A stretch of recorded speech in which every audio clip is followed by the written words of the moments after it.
कृष्ण भक्तों को मेरा प्यार भरा राधे राधे। आज हम श्रीमद् भागवत के 6वें स्कंद के 11वें अध्याय में प्रवेश करेंगे, जिसमें वृत्तासुर की वीरवाणी और भगवत प्राप्ति का वर्णन किया गया है। श्री सुखदेव जी कहते हैं, परीक्षित, असुर सेना भयभीत होकर भाग रही थी। उसके सैनिक इतने अचेत हो रहे थे कि उन्होंने अपने स्वामी के धर्मानुकूल वचनों पर ध्यान न दिया।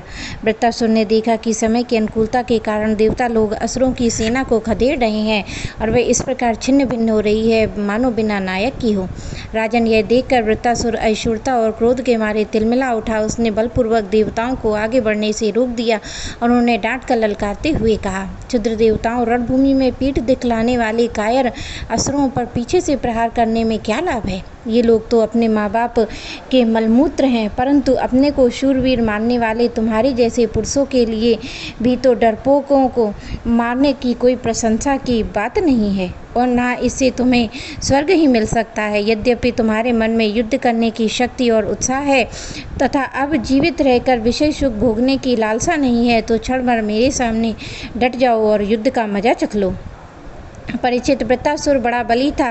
वह अपने डील डाल से शत्रुओं देवताओं को भयभीत करने लगा। उसे क्रोध में भरकर इतने जोर से सिंहनाद किया कि बहुत से लोग उसे सुनकर अचेत हो गए। वृत्तासुर की भयानक गर्जना से सब देवता मूर्छित होकर पृथ्वी पर गिर पड़े, मानो उन पर बिजली गिर गई हो। अब जैसे मधोमंत गजराज नरकट वन रौंद डालता है, वैसे ही रण बाकुरा वृत्तासुर हाथ में त्रिशूल लेकर भय से नेत्र बंद किए पड़ी हुई देवसेना को पैर से कुचलने लगा और उसके वेग से धरती डगमगाने लगी। वज्रप्राणी देवराज इंद्र उसकी यह करतूत सह न सके, और जब वह उनकी ओर झपटा तब उन्होंने भी चिढ़कर अपने शत्रु पर एक बहुत बड़ी गदा चलाई।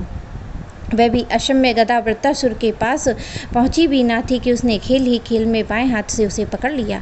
राजन, परम पराक्रमी वृत्तासुर ने क्रोध से आग बबूला होकर उसकी गदा से इंद्र के वाहन ऐरावत के सिर पर बड़े जोर से गरजते हुए प्रहार किया। उसने इस कार्य की सभी लोग बड़ी प्रशंसा करने लगे। वृत्तासुर की गदा से आघात से ऐरावत हाथी वज्रजात पर्वत के समान तिलमिला उठा और सिर फट जाने से वह अत्यंत व्याकुल हो गया और खून उगलता हुआ इंद्र को लिए हुई 28 हाथ पीछे हट गया। देवराज इंद्र ने अपने वाहन ऐरावत के मूर्छित हो जाने पर स्वयं भी विषादग्रस्त हो गए, और यह देखकर युद्ध धर्म में मर्मग्न वृत्तासुर ने उनके ऊपर फिर से गदा नहीं चलाई।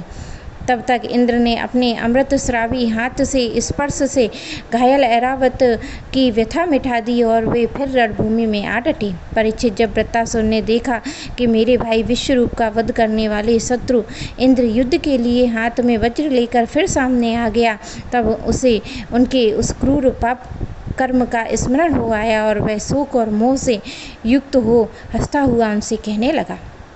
वृत्तासुर बोला, आज मेरे लिए बड़े सौभाग्य का दिन है कि तुम्हारे जैसा शत्रु, जिसने विश्वरूप के रूप में ब्राह्मण, अपने गुरु और मेरे भाई की हत्या की है, मेरे सामने खड़ा है। अरे दुष्ट, अब शीघ्र से शीघ्र मैं तेरे पत्थर के समान कठोर हृदय को अपने शूल से विदीर्ण करके भाई से उड़न होऊंगा। हाय, ये मेरे लिए कैसे आनंद की बात होगी। इंद्र, तूने मेरे आत्मवेता और निष्पाप बड़े भाई को, जो ब्राह्मण होने के साथ साथ यज्ञ में दीक्षित। अरे दुष्ट, अब शीघ्र से शीघ्र मैं तेरे पत्थर के समान कठोर हृदय को अपने शूल से विदीर्ण करके भाई से उड़न होऊंगा। आहा, यह मेरे लिए बड़े आनंद की बात होगी। इंद्र, तूने मेरे आत्मवेता निष्पाप बड़े भाई, जो ब्राह्मण होने के साथ साथ यज्ञ में दीक्षित और तुम्हारा गुरु था, विश्वास दिलाकर तलवार से तीनों सिर उतार लिए, ठीक वैसे ही जैसे स्वर्गकामी निर्दयी मनुष्य यज्ञ में पशु का सिर काट डालता है। दया, लज्जा, लक्ष्मी और कीर्ति तुझे छोड़ चुकी है। तूने ऐसे नीच कर्म किए हैं जिनकी निंदा मनुष्य की तो बात ही क्या है, राक्षस तक करते हैं। आज मेरे त्रिशूल से तेरा शरीर टूक टूक हो जाएगा, बड़े कष्ट से तेरी मृत्यु होगी। तेरे जैसे पापी को आग भी नहीं जलाएगी। तुझे तो गीद नोच नोच कर खाएंगे। यह ज्ञानी देवता तेरे जैसे नीच और क्रूर के अनुयायी बनकर मुझ पर शत्रुओं से प्रहार कर रहे हैं। मैं अपने तीखे त्रिशूल से उनकी गर्दन काट डालूंगा और उनके द्वारा गणों के सहित भैरवादि भूतनाथों को बलि चढ़ाऊंगा। वीर इंद्र, यह भी संभव है कि तूने मेरी सेना को छिन्न भिन्न करके अपने वज्र से मेरा सिर काट ले। तब तो मैं अपने शरीर की बलि पशु पक्षियों को समर्पित करके कर्म बंधन से मुक्त हो महापुरुषों के चरण रज का आश्रय ग्रहण करूँगा। जिस लोक में महापुरुष आ जाते हैं वहाँ पहुँच जाऊँगा। देवराज, मैं तेरे सामने खड़ा हूँ, तेरा शत्रु हूँ। अब तू मुझ पर अपना अमोघ वज्र क्यों नहीं छोड़ता? ये संदेह ना कर कि तेरी गदा निष्फल हो गई है तो कृपण पुरुष की हुई याचना के सामने यह वज्र भी वैसे ही निष्फल हो जाएगा। इंद्र, तेरा यह वज्र श्रीहरि के तेज और दधीचि ऋषि की तपस्या से शक्तिमान हो रहा है। विष्णु भगवान ने मुझे मारने के लिए तुझे आज्ञा दी है, इसलिए अब तू उसी वज्र से मुझे मार डाल, क्योंकि जिस पक्ष में भगवान श्री हरि हैं उधर ही विजय लक्ष्मी और साढ़े गुण निवास करते हैं।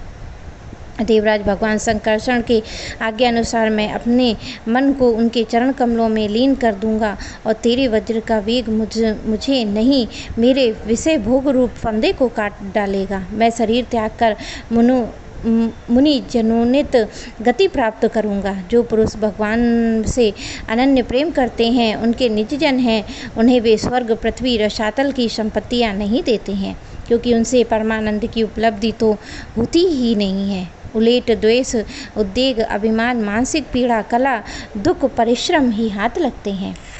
इंद्र, हमारे स्वामी अपने भक्त के अर्थ और धर्म एवं काम संबंधी प्रयास के व्यर्थ कर दिया है। अब सच पूछो तो इसी से भगवान की कृपा का अनुमान होता है, क्योंकि उनका ऐसा कृपा प्रसाद अकिंचन भक्तों के लिए अनुभव गम्य है, दूसरों के लिए तो अत्यंत दुर्लभ ही है। भगवान को प्रत्यक्ष अनुभव करते हुए वृत्तासुर से प्रार्थना की, प्रभु आप मुझ पर ऐसी कृपा कीजिए, अनन्य भाव से आपके चरण कमलों के आश्रित सेवकों की सेवा करने का अवसर मुझे अगले जन्म में प्राप्त हो। प्राण वल्लभ, मेरा मन आपके मंगलमय गुणों का स्मरण करता रहे, मेरी वाणी उन्हीं का गान करते हुए शरीर में आपकी सेवा में संलग्न रहे। सर्व सौभाग्य निधे, मैं आपको छोड़कर स्वर्ग, ब्रह्मलोक, भूमंडल का साम्राज्य, रसातल, एक छत्र राज्य, योग्य की सिद्धियां, यहाँ तक कि मोक्ष भी नहीं चाहता हूँ। जैसे पक्षियों के पंखहीन बच्चे अपनी माँ की बाट जोहते हैं, जैसे भूखे बछड़े अपनी माँ का दूध पीने के लिए आतुर रहते हैं, जैसे वियोगी पत्नी अपने प्रवासी प्रियतम से मिलने के लिए उत्कंठित रहती है, वैसे ही कमल नयन मेरा मन आपके दर्शन के लिए छटपटा रहा है। प्रभु, मैं मुक्ति नहीं चाहता, मेरे कर्मों के फल रूप मुझे बार बार जन्म मृत्यु के चक्कर में भटकना पड़े, इसकी परवाह नहीं है। परंतु मैं जहाँ जहाँ जाऊँ, जिस योनि में जन्मूँ, वहाँ वहाँ भगवान के प्यारे भक्तजनों से मेरी प्रेम मैत्री बनी रहे। स्वामिन, मैं केवल यही चाहता हूँ कि जो लोग आपकी माया से देह गे, स्त्री, पुत्र आदि में आसक्त हो रहे हैं, उनके साथ कभी किसी प्रकार का संबंध ना हो। मेरे प्यारे कृष्ण भक्तों को मेरा